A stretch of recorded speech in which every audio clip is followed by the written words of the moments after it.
میرا ایک بیان چلا ہے, اون پہ گاڑی جو لیتے ہیں نا, پاک ویل والے نے انٹرویو لیا ہے, تو جو اون پہ گاڑیاں لیتے ہیں نا اس میں کچھ ڈیٹیل ہے. میں نے جو کہا نا اون پہ گاڑیاں لینا جائز ہے, تو وہ ان کا سوال کے مطابق میں نے جواب دیا. وہ اس کو ذخیرہ اندوزی سمجھ رہے تھے کہ پہلے سے آپ گاڑیاں بک کرا لیں, تو ذخیرہ اندوزی اس پہ لاگو نہیں ہوتی, سمجھ رہے ہو. باقی اون پہ گاڑیوں میں کچھ مسائل ہیں جو ناجائز بھی ہیں, کچھ ان کی کنڈیشن ایسی ہیں جو ناجائز ہیں. نارملی ایک آدمی کمپنی سے پہلے سے گاڑی بک کرا دیتا ہے 6 مہینے پہلے, تاکہ جب گاڑی میرے قبضے میں آئے گی تو میں اس کو مہنگا کر کے بیچ دوں گا. یہ عمل بالکل جائز ہے. لیکن قبضے سے پہلے آگے پہلے سے گاڑی بیچ لینا یہ عمل جائز نہیں ہے, کیونکہ وہ پاک ویل والوں کا وہ کلپ بہت وائرل ہوا ہے, تو مجھے لگا اس سے کوئی غلط فہمی نہ پھیل جائے. پاک ویل والے ہیں نا, کیا نام ہے ان کا, سنیل, ہاں سنیل جو تھے, انہوں نے مجھ سے سوال پوچھا اون پہ گاڑی کا, تو وہ اس کو ناجائز کہلوانا چاہ رہے تھے مجھ سے.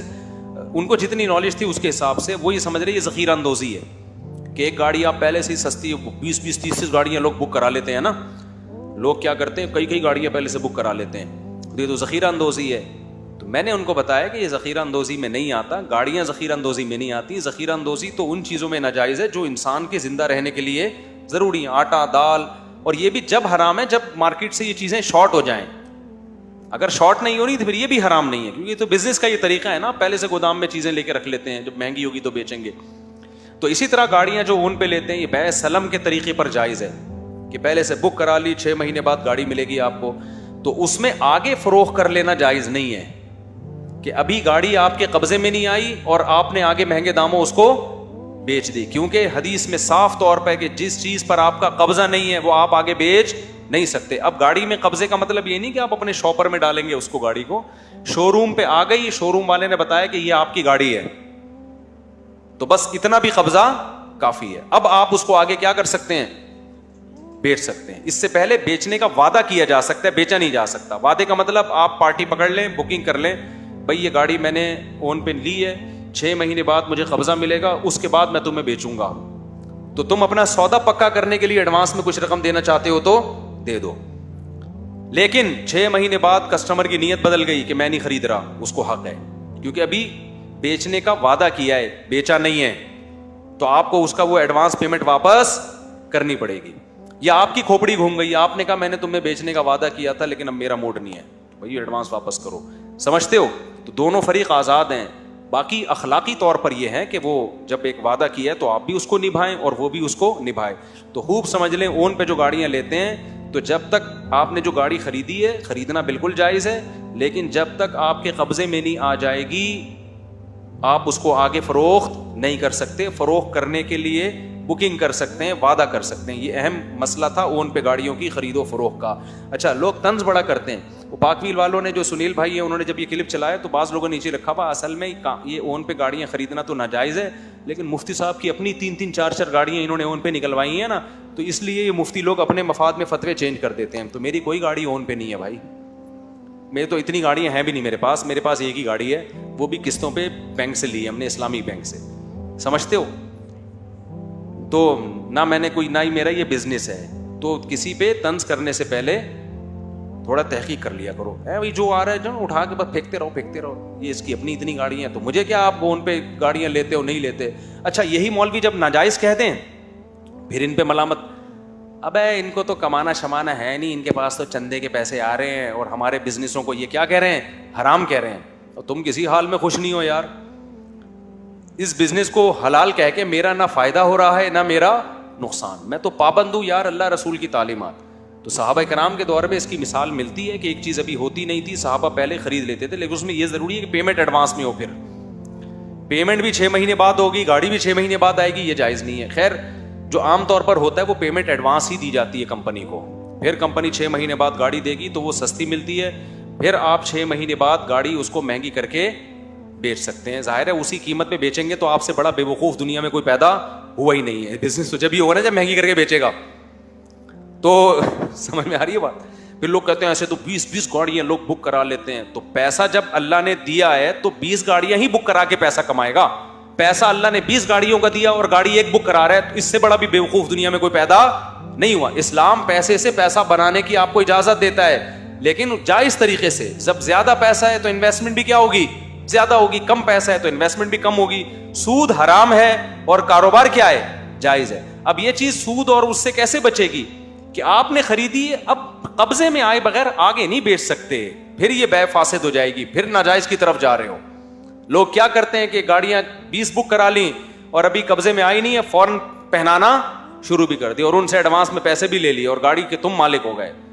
نہ ایڈوانس میں پیسے بھی لے سکتے ہیں لیکن وہ پیسے بکنگ کے ہوں گے. ٹائم پہ اس کو بھی اختیار ہوگا کہ وہ بکنگ واپس لے, آپ کو بھی اختیار ہوگا. اصل سودا اس وقت ہوگا جب گاڑی آپ کے قبضے میں آئے گی. اچھا, اس میں ایک سوال کیا جاتا ہے, بھائی مفتی صاحب لوگ اون پہ گاڑی لیتے ہیں تو اپنے نام کراتے ہی نہیں ہیں, ڈائریکٹ کسٹمر کے نام کرا دیتے ہیں جس کو انہوں نے پہنانی ہے گاڑی. سمجھ رہے ہو؟ تو خود اپنی ملکیت میں تو آئی نہیں. اس میں بھی کوئی حرج نہیں ہے. کیوں؟ کاغذ میں اپنے نام کرانا یا کسی اور کے نام کرانا یہ قانونی کارروائی کے لیے ہوتا ہے, اس کا شریعت سے کوئی تعلق نہیں ہے. بعض دفعہ آپ کی پراپرٹی ہوتی ہے, نام کسی اور کا ڈالا ہوا ہوتا ہے, لوگوں نے ٹیکس سے بچنے کے لیے, غلط ہے, لیکن پراپرٹی تو شریعت کہتی ہے آپ کی ہو گئی نا. بیگم آپ کے نام ہے, رجسٹر نہیں ہوئی آپ کے نام, تو کیا مطلب بیگم ہی نہیں ہے. نادرا تو نہیں مانتا جب تک آپ کے پاس ڈاکومنٹ نہ ہو, لیکن اللہ کہے گا ہاں بھائی ایجاب و قبول ہوا ہے تو کس کی بیگم ہے. کتنے کتنے لوگ ہیں جنہوں نے 10 سال سے بیگموں نے نام نہیں کرائی. ایک صاحب نے بیگم ابھی تک اپنے نام کرائی. میں نے کہا تیرا بچہ ہونے والا ہے, کرا لے. کہہ رہا یار میں دوسری شادی پہلے کروں گا پھر پہلی والی اپنے نام کراؤں گا. ایسے ایسے 1.5 ہوشیار لوگ پاکستان میں پیدا ہو گئے ہیں. کیا ابھی کرا لی تو پھنسوں گا میں. استغفر اللہ, یہ میں نے ترکیب بتا دی لوگوں کو, غلط ہو گیا یہ. خیر, تو اب مسئلہ خوب سمجھ لو کہ گاڑی اپنے نام کرانا نہ کرانا یہ آسانی کے لیے ہوتا ہے. جیسے پلاٹ لوگ خریدتے ہیں نا, اپنے نام کرائے بغیر آگے بیچتے ہیں. وجہ ان کو معلوم ہے کہ یار ہم نے جب دوسرے کے نام پلاٹ کرانا ہے تو پہلے اپنے نام کراؤ, اس کے ٹرانسفر کی فیس الگ, پھر اس کے نام کراؤ. تو پلاٹ تو ہمارا ہے, لیکن چونکہ ہم نے کسی کو پہنانے کے لیے لیا یہ پلاٹ, بیچتا کون ہے, پہنایا جا رہا ہوتا ہے نا, تو پہنانے کے لیے لیا ہے تو ڈائریکٹ نام کس کا ڈالو, جس کو پہنانا ہے. تو یہ قانونی کاروائی کے لیے ہوتا ہے, اس میں حقیقت میں ملکیت ٹرانسفر نہیں ہوتی. تو اس لیے اون پہ گاڑی اگر کسی نے لی ہے اور اس کا یہ ارادہ ہے کہ چونکہ میں نے رکھنی نہیں ہے تو نہ کرائے اپنے نام, خالی پیپر رکھے. یا جس نے لینا ہے اس کو کہہ دے کہ تمہارے نام تو کرا رہا ہوں مگر اب تم اس گاڑی کے مالک نہیں ہو, اور احتیاطاً اس سے کچھ سائن بھی لے لے کہ یہ تم اس کے مالک نہیں ہو. مالک اس وقت بنو گے جب گاڑی میرے قبضے میں آئے گی, اس کے بعد میں تمہیں بیچوں گا, اس کے بعد تمہیں حق ہوگا کہ تم لو یا نہ لو. لیکن اخلاقیات کا تقاضا یہ ہے کہ لے لینا, ورنہ میں کس کو پہناؤں گا پھر. سمجھ رہے ہو؟ جیسے میڈیکل اسٹور والے سے آپ کہتے ہو کہ یار ایک دوا منگوا کے رکھنا, وہ کہتا ہے بھائی مہنگی دوا ہے, آپ نے لینی ہے تو میں منگواؤں گا, تو وہ منگوا لیتا ہے, آپ نہیں لیتے تو صلواتیں تو سناتا ہے آپ کو, لیکن زبردستی وہ دوا آپ کو دیتا نہیں ہے, اور آپ کے بینک سے زبردستی پیسے نہیں لے سکتا, یہ آپ کی جیب سے. ہاں غیر اخلاقی حرکت ہے. ہم کہیں گے یار تو نے کوثر میڈیکوز سے دوا منگوا لی, اس کے لیے یہ بیچارہ وہاں سے لے کر اب تو لے ہی نہیں رہے, تو غیر اخلاقی ہے. لیکن ملکیت ٹرانسفر نہیں ہوگی. ملکیت جبھی ہوگی جب میڈیکل والے سے آپ نے کہا میرے لیے دوا منگوا لے, اس نے کہا بہت مہنگی دوا ہے, کوئی لیتا نہیں ہے, آپ نے کہا میں لوں گا, اس نے اتنی مہنگی دوا لے کر آ گیا.